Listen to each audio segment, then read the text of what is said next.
Non la guardò nemmeno.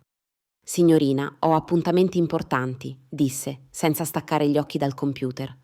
Non immaginava che l'appuntamento più importante, quello da cui dipendeva l'intero edificio, fosse proprio con lei. Ciao, sono Rossana e oggi ti racconterò di come un uomo, per la sua superficialità, ha perso tutto in un istante. Immagina di essere all'interno di una banca che trasuda lusso.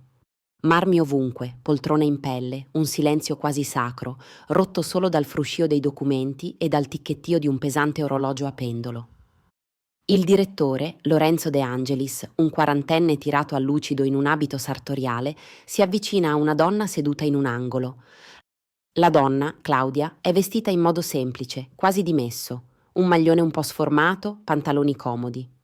Il suo viso è sereno, ma visibilmente stanco. Lorenzo le si rivolge con un tono che è un cocktail di finta cortesia e disprezzo. Signorina, esordisce con un finto sorriso. Questa non è una mensa sociale. Se non ha un conto o un appuntamento, la pregherei di uscire. Sta mettendo a disagio la nostra clientela. Lì vicino, una cliente dall'aria ricca, tutta tirata a lucido, ridacchia, coprendosi la bocca con una mano ingioiellata. Ma quell'uomo aveva appena commesso l'errore più grave di tutta la sua vita. Un errore da 200 milioni di euro.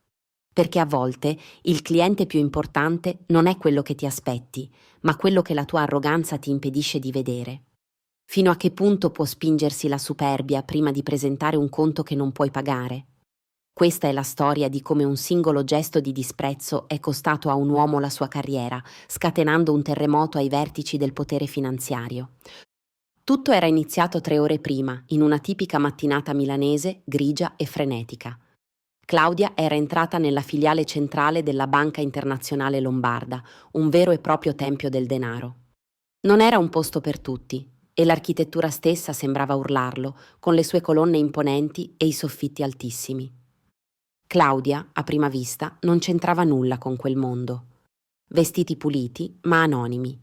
Nessun gioiello, a parte un semplice orologio con il cinturino consumato. La sua borsa era una tracolla di tela, un pugno nell'occhio in mezzo a tutte le borse firmate appoggiate con cura sulle poltrone. Quando si avvicinò alla reception, l'impiegata, Mia, una ragazza con un trucco impeccabile e un'aria perennemente scocciata, non alzò gli occhi dal suo smartphone. «Buongiorno», le disse Claudia con voce gentile. «Ho un appuntamento alle 10 con il direttore, il signor De Angelis». Mia l'aveva finalmente degnata di uno sguardo, squadrandola dall'alto in basso. Un sorrisetto quasi impercettibile le era spuntato sulle labbra. «Il suo nome?» aveva chiesto, con un tono che sottintendeva «stai solo perdendo tempo». Claudia Radici. Mia aveva digitato il nome sul computer con una lentezza esasperante. «Non vedo nessun appuntamento a nome Radici», aveva sentenziato con una nota di trionfo. «Il direttore è sempre impegnato con clienti molto importanti. Probabilmente ha sbagliato giorno. O forse banca». Claudia era rimasta incredibilmente calma. «Sono sicura che sia oggi. Potrebbe controllare di nuovo, per favore? Devo finalizzare l'apertura di un fondo di investimento».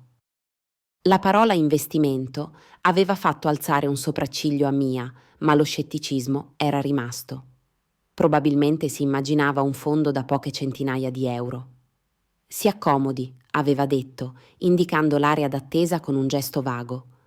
«Quando il direttore avrà un momento libero, la chiameremo». Era un chiaro modo per liquidarla. E così Claudia si sedette. E aspettò. Le 10 divennero le 10:30, poi le 11. Vide altri clienti, arrivati dopo di lei, venire accolti con sorrisi smaglianti e caffè fumanti, per poi essere scortati direttamente nell'ufficio di Lorenzo. Ogni volta il direttore in persona si scomodava per stringere mani e sfoderare la sua più totale deferenza. A Claudia non riservava neanche un'occhiata. Il personale della banca sembrava essersi unito a questo gioco silenzioso. Le passavano davanti, parlando ad alta voce di cifre a 6 zeri e resort di lusso, lanciando le occhiate furtive seguite da risatine. Si sentiva invisibile, un oggetto fuori posto. Un giovane banchiere, passando, aveva mormorato al collega abbastanza forte da farsi sentire. «Ma chi l'ha fatta entrare? Sembra si sia persa andando al mercato». Alle 12 meno un quarto, Lorenzo accompagnò alla porta un uomo anziano e distinto. Il direttore era un concentrato di servilismo. Stia tranquillo, dottor Busini. I suoi investimenti con noi sono al sicuro. La nostra priorità è la cura del cliente. Chiusa la porta, lo sguardo di Lorenzo finalmente incrociò quello di Claudia. Lei pensò che fosse il suo turno. Invece, l'espressione del direttore si fece di pietra. Il sorriso svanì, rimpiazzato da una maschera di puro fastidio. Le si avvicinò e pronunciò quelle parole. Signorina, disse con la sua finta cortesia, temo che la sua attesa sia stata inutile. Come vede, siamo molto impegnati. Fece una pausa, guardandola come si guarda un insetto. Questo è un istituto di credito. I nostri clienti spostano ingenti somme di denaro. Ora, se vuole scusarmi, ho altri appuntamenti inderogabili. Quella fu la goccia che fece traboccare il vaso. L'umiliazione non era più solo fatta di sguardi e silenzi. Era diventata un'aggressione verbale, pubblica. L'arroganza di un uomo che si sentiva così potente da poter calpestare chiunque. Ci fu un attimo di silenzio irreale. Claudia non reagì come Lorenzo si aspettava. Niente lacrime, niente proteste, niente imbarazzo. Il suo volto cambiò. Una calma glaciale prese il posto della pazienza. I suoi occhi, prima gentili, diventarono due lame affilate. Guardò Lorenzo dritto negli occhi e per la prima volta fu lui a sentirsi a disagio. Era uno sguardo che non giudicava, pesava, misurava e sentenziava. Lentamente, senza dire una parola, Claudia mise una mano nella sua borsa di tela. Tirò fuori un cellulare. Non era l'ultimo modello scintillante che sfoggiavano tutti in quella banca. Era un telefono più vecchio, ma funzionale. Questo dettaglio sembrò confermare tutti i pregiudizi di Lorenzo, che si lasciò sfuggire un sorrisetto. Claudia compose un numero. Il telefono squillò una sola volta. Quando parlò, la sua voce era bassa, quasi un sussurro, ma ogni parola era scandita con una precisione chirurgica. Sono Claudia. Una pausa. Sì, sono ancora qui, in filiale. Un'altra pausa, più lunga, mentre ascoltava. Lorenzo la osservava, un po' irritato, un po' curioso. Poi Claudia pronunciò la frase che avrebbe fatto crollare tutto. L'accoglienza è stata, diciamo, deludente. Mi spiace, ma l'accordo è annullato. Mi spiace molto. Ah, e ricordati di avvisare il consiglio di amministrazione. Voglio che sappiano esattamente il perché di questo passo. Grazie. E chiuse la chiamata. Ripose il telefono nella borsa con la stessa calma. Poi alzò di nuovo lo sguardo su Lorenzo, che la fissava confuso. Nella sua testa rimbombavano quelle parole. Accordo annullato? Consiglio di amministrazione? Ma cosa stava dicendo questa ragazzina? Per lui era chiaro, era una mitomane. Stava per aprire bocca, forse per chiamare la sicurezza, quando il telefono principale della filiale iniziò a squillare. Non uno squillo normale. Era un trillo acuto, insistente, riservato alle chiamate dirette dalla sede centrale. La linea privata del presidente. Mia, alla reception, rispose. La sua solita espressione annoiata si sciolse in una maschera di puro panico. Sì, sì, signore, glielo passo subito. Balbettò, passando la chiamata a Lorenzo con mano tremante. Il direttore entrò nel suo ufficio di vetro. Prese la cornetta con la solita aria di importanza. De Angelis, disse. Dall'altra parte del vetro, Claudia lo osservava, immobile. Il cambiamento sul volto di Lorenzo fu terrificante. Divenne bianco come un lenzuolo. La sua schiena, prima dritta e fiera, sembrò cedere. Si accasciò sulla sedia, passandosi una mano sulla fronte sudata. Le sue risposte erano diventate dei monosillabi strozzati. Sì, signor Presidente. Certo, signor Presidente. Una cliente, qui fuori. Ma quale cliente? Radici? Claudia Radici? Sì, c'è una donna. Ci fu una lunga pausa. Lorenzo deglutì a vuoto. Il suo sguardo schizzò fuori dall'ufficio, verso Claudia. La guardò, ma stavolta non come un fastidio. La guardò come se la vedesse per la prima volta. La donna col maglione sformato e il telefono vecchio. La donna che lo aveva appena umiliato. Il fondo d'investimento, da 200 milioni, La sua voce era un sibilo incredulo. Ma non è possibile, lei è... Lorenzo non finì la frase. Lasciò cadere la cornetta. Si alzò, barcollando. Il suo abito perfetto sembrava improvvisamente troppo grande. Il suo volto era una maschera di terrore. Lentamente, come un condannato a morte, uscì dal suo ufficio. I suoi occhi erano fissi su Claudia. Tutta la sua arroganza era evaporata, lasciando solo disperazione.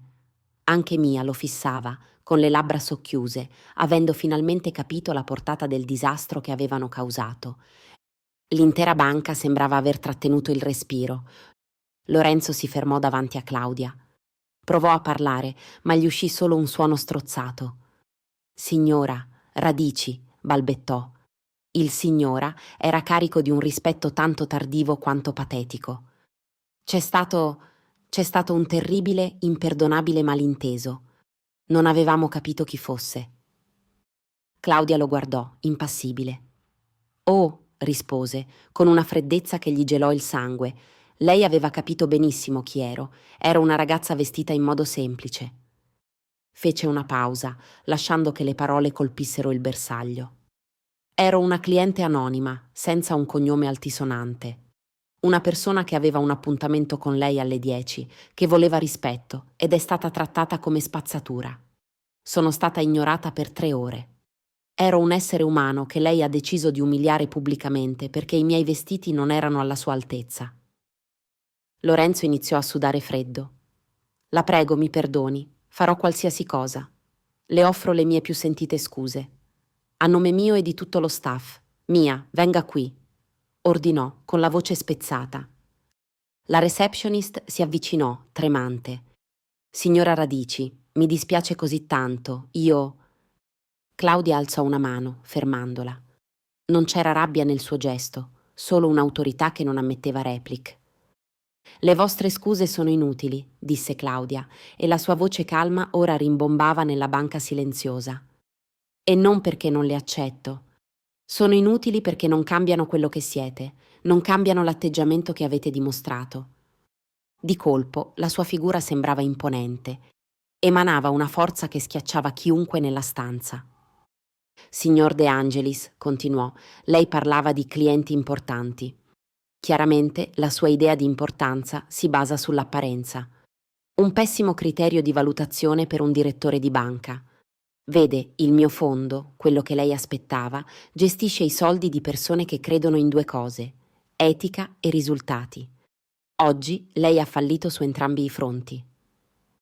Si rivolse di nuovo a Lorenzo, che sembrava sul punto di crollare.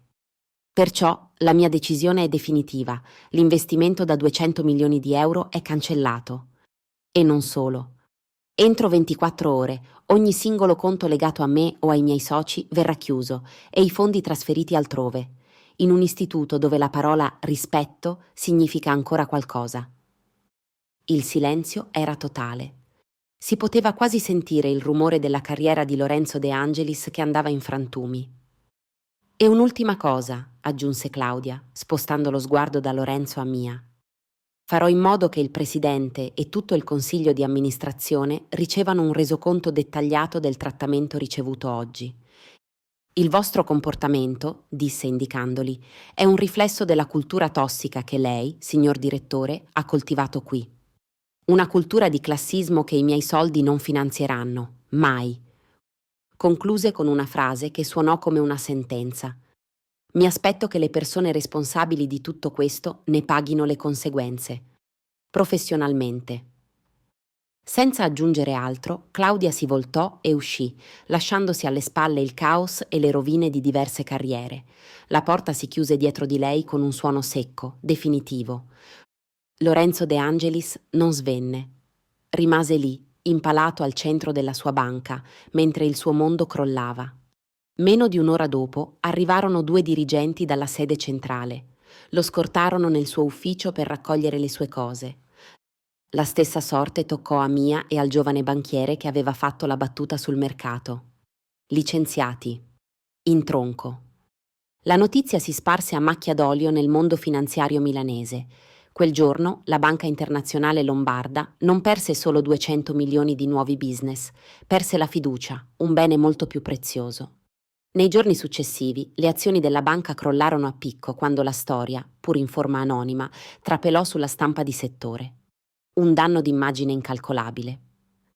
Claudia Radici non si guardò mai indietro, trasferì tutto in una banca più piccola, i cui dirigenti basavano i loro valori sul rispetto, non sull'apparenza.